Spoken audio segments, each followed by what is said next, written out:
Hola amigos, balik lagi di Remis Review, dan di video kali ini adalah part 11 dari alur cerita Tales of Demon and God season yang ketiga, dimana di part ini akan menceritakan Nieli yang mengikuti turnamen yang diadakan oleh keluarga keramat. Bisakah Nieli memenangkan turnamen tersebut? Tanpa basa-basi lagi, kita langsung aja, tapi sebelum mulai kita intro dulu.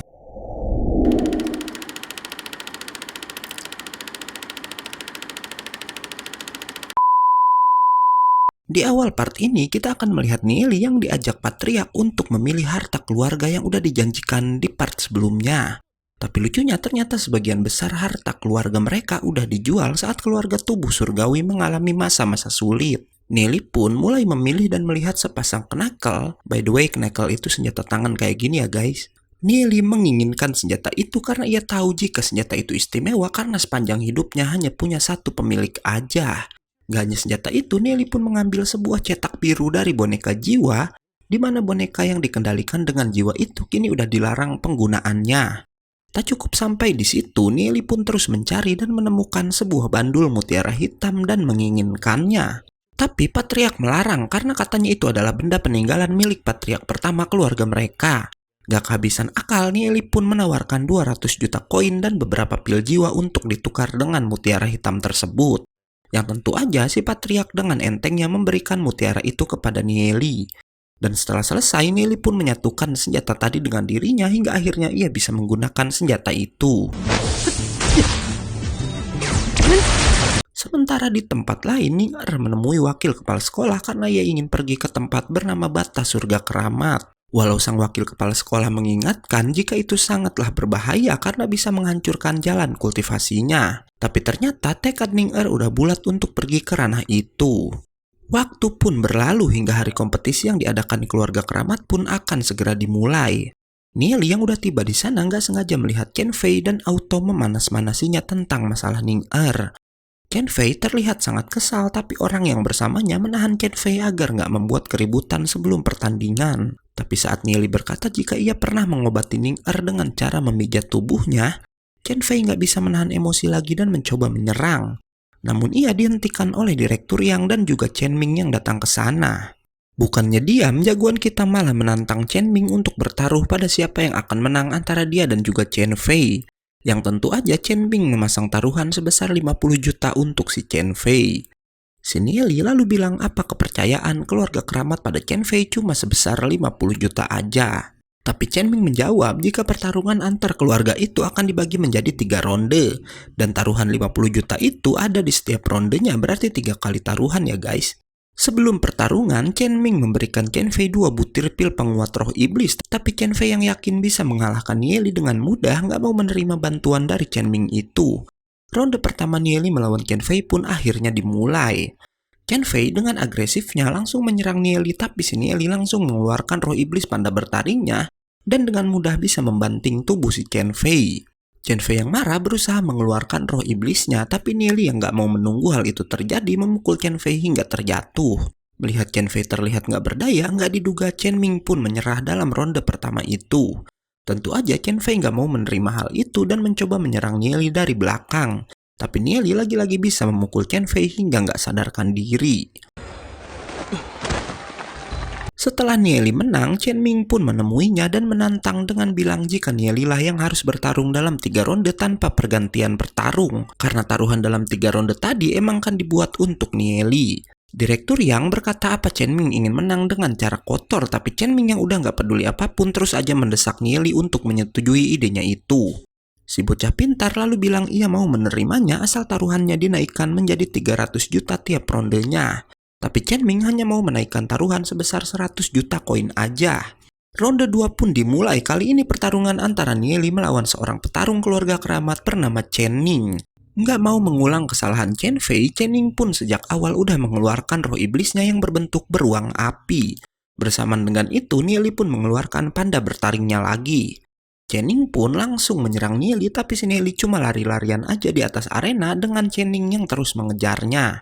Hingga akhirnya Chen Ning mengeluarkan bola energi, beruntung Nieli bisa menghindarinya. Dan pada tembakan kedua, Nieli terlihat terkena dengan sangat telak sampai-sampai Chen Ning yakin ia udah menang. Tapi Nieli ternyata baik-baik aja walau bokongnya harus terbakar. Melihat itu, Channing pun mengeluarkan teknik terkuatnya untuk mengalahkan Nieli. Tapi Nieli mengeluarkan teknik gravitasi hingga terjadi ledakan hebat di atas arena. Semua orang mengira ledakan itu berasal dari teknik Channing yang bisa mengenai Nieli. Bahkan si Chen Ming sangat yakin kalau Channing lah yang memenangkan pertarungan itu. Tapi nggak lama Nieli kembali bangkit dan ternyata yang kalah dalam pertarungan itu adalah Channing. Melihat itu, Chen Ming yang kalah taruhan sangat ketakutan karena jika patriark keluarga keramat tahu, pasti Chen Ming akan dibunuhnya. Dan ia berpikir untuk mempertaruhkan semua uangnya untuk membalikan keadaan di pertarungan ketiga. Dan si Chen Ming pun kembali menemui Nieli dengan memasang taruhan sebesar 300 juta koin. Ronde 3 pun akan segera dimulai. Kali ini mempertemukan Nieli dengan pria bernama Chen Xiao yang kabarnya udah mencapai tingkatan emas. Walau berada di rank emas, Chen Xiao memakai cara licik dengan meminum pil penguat roh iblis pemberian Chen Ming.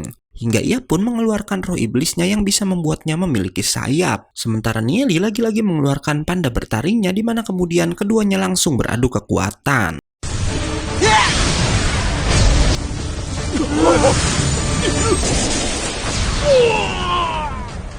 Chen Xiao yang tadi sempat terpental ternyata belum kalah dan malah mengeluarkan teknik terkuatnya dan menyerang Nieli habis-habisan. Nieli cuma bisa menghindar aja sambil menunggu kesempatan untuk menyerang balik.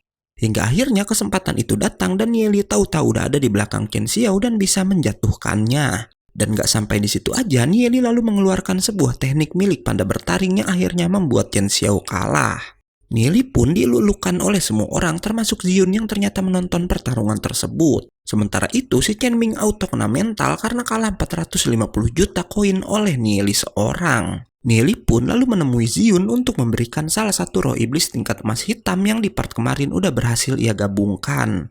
Dan karena itu Zion bilang suatu saat ia pasti akan membalas kebaikan Nieli dan lalu pergi dari sana. Dan setelahnya Nieli pun diberikan selamat oleh Lin Jian dan juga Lan Ruo. Nggak diduga kabar kemenangan Nieli itu pun sampai di telinga Raja Yemo yang bahkan menyebut Nieli dengan seorang jenius. Sementara itu di keluarga keramat Chen Ming menghadap pada sang patriark keluarga mereka yang baru aja menyelesaikan kultivasinya. Sang patriark yang bilang harusnya ia mengeksekusi Chen Ming atas semua kesalahannya, masih memberikan satu kesempatan lagi untuk menghabisi Nieli. Yang ternyata setelah kemenangannya didengar oleh Raja Yemo, saat ini Nieli dan adiknya udah tinggal di kediaman Raja Kota atas titah sang raja. Tapi si patriark gak peduli akan hal itu dan menyuruh Chen Ming mencari cara untuk menghabisi Nieli. Xin pun berpindah pada Nieli dan Xiao Yu yang baru aja tiba di kediaman Raja Kota di mana mereka berdua langsung ditunjukkan tempat tinggalnya oleh para penjaga. Dan alasan Nieli mengajak Xiao Yu bersamanya karena ia ingin melatih adiknya itu agar segera bisa diterima di institut. Saat sedang berkultivasi dengan adiknya itu, Nieli pun penasaran kenapa ia nggak melihat Zion ada di dalam kediaman Raja Kota. Maka dari itu ia pun mencoba menyelinap ke kamar Zion menggunakan roh iblis bayangannya. Sementara si Zion sendiri saat itu ternyata sedang mandi sambil berlatih di mana terlihat kini ia udah bisa menggunakan roh iblis berkat bantuan Nieli sebelumnya. Gak lama Nieli pun main masuk aja dan gak sengaja melihat Zion yang sedang mandi. Setelah Zion berganti pakaian, mereka berbincang dan supaya adil Nieli pun membuka bajunya agar Zion juga melihat tubuh si Nieli. Tapi nggak diduga kemudian terdengar suara Raja Yemo yang mencari anak gadisnya itu membuat Nieli bersembunyi menggunakan roh iblis bayangannya. Tapi Raja Yemo yang hebat nggak bisa ditipu begitu aja dan bisa menangkap Nieli. Walau Zion mencoba melindungi Nieli, Raja Yemo yang udah terlanjur marah pun membanting si Nieli sampai terlempar ke sebuah pohon. Walau Nieli mencoba menjelaskan apa yang terjadi, Raja Yemo terus aja menyerang Nieli habis-habisan. Tapi Nieli tahu-tahu bisa menumbuhkan sayap dan ia pun malah balik menceramahi Raja Yemo yang katanya selama ini nggak pernah mempedulikan Zion. Yang tentu aja itu membuat sang raja semakin marah. Karena terus-terusan diserang, Nieli yang kesal pun bilang beri waktu dia 1 tahun lagi dan saat itu ia pasti akan bisa mengalahkan Raja Yemo. Mendengar tantangan Nieli itu, Raja pun setuju untuk memberikan waktu pada Nieli 1 tahun lagi. Setelah menghajar Nieli, Raja pun menemui Guyan dan berbincang dengannya. Di mana si raja ternyata diam-diam kagum pada keberanian dan kemampuan Nieli yang bisa menahan pukulannya sebanyak itu. Keesokan harinya, teman-teman Nieli pun akhirnya mengunjungi Nieli di rumah barunya. Lupiao lalu memberi kabar jika saat ini Ning-er sedang menuju ranah surga keramat, dan mendengar itu Nieli pun khawatir pada keselamatan gadis tersebut. Maka dari itu ia pun berencana melihat Ning-er, dan karena nggak bisa begitu aja meninggalkan kediaman raja, akhirnya Nieli pun pergi dengan menyamar.